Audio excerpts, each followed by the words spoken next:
السلام عليكم ورحمة الله وبركاته. أهلا بكم في حلقة جديدة على قناتكم طيور فوق السطح. يا رب تكونوا بألف خير وصحة وسلامة، ويا رب دايما مشاريعكم في تربية الطيور تكون ناجحة ومحققة ليكم كل اللي انتوا بتتمنوه. احنا أجرينا بعض التجارب على استخدام العلف وطريقة تقديم العلف. جربنا ان احنا نغير العلف ال 21% بروتين اللي احنا دايما بنقدمه ونستخدم مكانه علف بياض زي ما الناس بتقول، علف بياض اللي هو بتاع انتاج البيض. وشفنا النتيجة مع بعض وكانت مفاجأة كبيرة جدا. وجربنا برضو ان احنا نقطع العلف خالص. انا بقول لك على التجارب اللي احنا اجريناها في عمرنا عموما واحنا بنتعامل مع الطيور. تمام، جربنا ان احنا نقطع العلف خالص ونشوف تأثير قطع العلف ده على الطيور. هل هيبيضوا ولا الانتاج هيقطع ولا هيحصل ايه بالظبط؟ والنتائج برضو كانت مفاجأة جدا. احنا حبينا نجرب التجارب دي طوال المسيرة كلها علشان خاطر نصل الى اجابات محددة على كل حد بيستفسر عن العلف ونوع العلف وطريقة تقديم العلف واهمية العلف اصلا بالنسبة للطيور بتاعتنا. هنقول لك طبعا ايه اللي حصل من التجارب، لكن قبل اي حاجه اعمل لايك على الفيديو واشتراك في القناه وفعل زر الجرس علشان توصل لك كل الفيديوهات الجديده اول باول. ويلا بينا ندخل في الموضوع على طول. محتاجين الاول نتكلم عن اول تجربه. اول تجربه معانا هي ان احنا قطعنا العلف خالص. هنبدا بموضوع ان احنا قطعنا العلف، مش تغيير العلف، لا، قطع العلف قطع تام. يعني بنقدم للطيور بتاعتنا خضروات، بنقدم للطيور بتاعتنا بواقي اكل، بنقدم للطيور بتاعتنا بواقي عيش، بنقدم للطيور بتاعتنا بعض الاعشاب ممكن خفيف كده، لكن مش بنقدم علف نهائيا. الموضوع ده عملناه في فتره من الفترات، ولما طلعنا لقينا الفراخ بتبيض عادي. اه بتبيض عادي، يعني الانتاج ما قطعش، لكن البيض اللي بيتباض كله بيض طري. بيض طري. يعني ايه بيض طري؟ يعني حضرتك بمنتهى البساطة كده كأن الفراخ ما بيضتش اصلا. تمام. بيض طري ده معناها نقص كالسيوم على فكرة، مش بس نقص بروتين، ونقص بعض العناصر الغذائية التانية. الكالسيوم اللي موجود في العلف يا جماعة ايا كان نوع العلف، الكالسيوم اللي موجود في العلف وبعض العناصر الغذائية اللي موجودة في العلف في غاية الأهمية والخطورة. مفيش حاجة اسمها انت هتنتج بيض من الفراخ بتاعتك من غير ما تقدم علف. مفيش بديل للعلف. ما يعني ما تصدقش اي حد يقول لك خد ده بديل للعلف، بديل نهائي واقطع العلف خالص. لا، البديل بيبقى في يوم من الايام للتوفير. مرة نديهم شعير محمص الصبح، مرة نديهم شامي مسلوق، حبيبات الشامي، الذرة الشامي المسلوقة، مرة نديهم بليلة مسلوقة، مرة مش عارف نديهم ايه، حاجات دافية كده ايه تخليهم يتدفوا وياخدوا بعض الفوائد، يعني توفر معانا علف بس مش هنقطع العلف. العلف ما يتقطعش ابدا عن الطيور بتاعتنا لان النتيجة كانت صادمة جدا. البيض ما قطعش، الانتاج كان موجود لكن يعتبر مش موجود، بيض طري. واحنا عرفنا منين ان البيض ده طري وكان كده؟ ان احنا بصينا لقينا اثر البيض بس، لقينا اثر البيض، يعني البيضة بتنزل تقريبا من غير قشرة، تقريبا من غير قشرة. واحد يقول لي طب ما ده كويس، احنا ممكن نقطع العلف خالص والانتاج يفضل.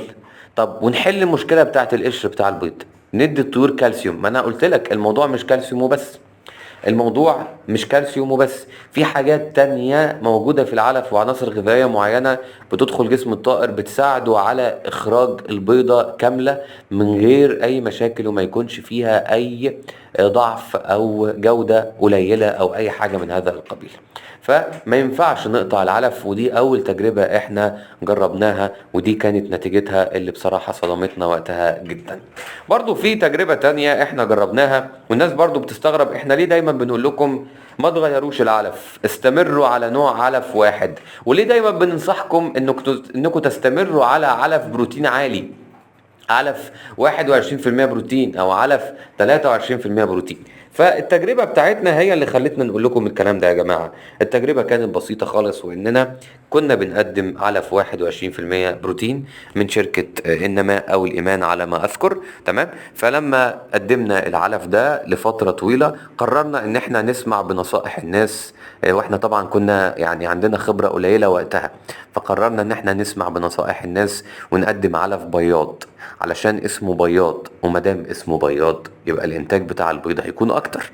تمام. ده منطقي، ده كلام منطقي وحلو جدا. بس يا جماعة كل الشركات اصلا بتستخدم هذه العبارات التسويقية علشان خاطر تضحك على المستهلك. من الاساس.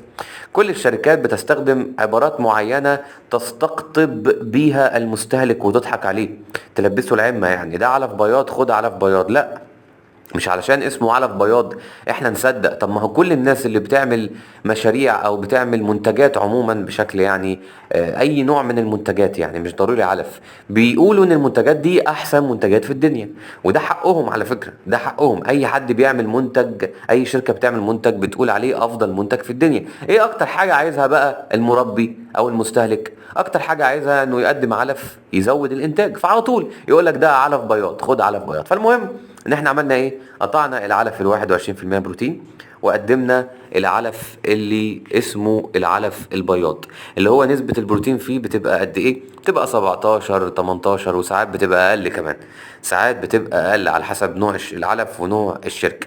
المهم ان احنا قطعنا العلف ده لمدة اسبوع، والبيض شبه قطع، شبه قطعنا العلف ال 21% بروتين وبنقدم علف بياض. البيض بقى شبه قطع اصلا.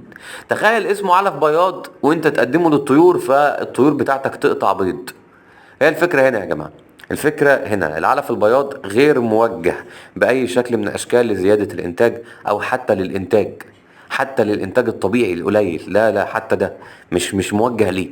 انت عايز تزود انتاج البيض تقدم علف بروتين عالي وتطمن تحط في بطنك بطيخ صيفي، انما العلف البياض مش موجه لزيادة الإنتاج أو حتى للإنتاج. تمام.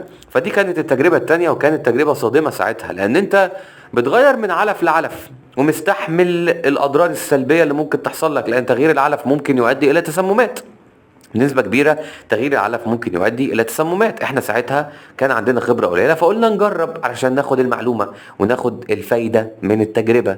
فالمفروض ان انت قطعت علف واديتهم علف تاني غيره، فالانتاج ممكن يضعف، الانتاج ممكن يحصل له مثلا قشرة البيضة تبقى ضعيفة، الانتاج ممكن يتغير باي شكل من الاشكال شكل سلبي. لكن بقى الانتاج حصل له ايه؟ الانتاج شبه قطع خالص، رغم انك لسه مستمر في تقديم العلف لكن غيرت نوع العلف، بقيت بتقدم علف بياض وطلع مش بياض، طلع اصلا ما بيزودش الانتاج ولا بيأثر باي شكل ايجابي على الانتاج، ووجوده زي عدمه تقريبا. يعني بيجي لك مثلا 10% من الانتاج او 20% من الانتاج. طب انت يعني طب انت جايب علف بياض علشان يبقى الانتاج عندك 10%؟ لا، استمر على العلف ال 21% بروتين او 23% بروتين، ده هيكون انسب بالنسبه لك جدا، سواء انت بتربي علشان خاطر زياده البيض او حتى التسمين. ده كان الفيديو، ما تنساش تعمل لايك على الفيديو واشتراك في القناه وتفعل زر الجرس، ونشوفك على الف خير في حلقات جديده، والسلام عليكم ورحمه الله وبركاته.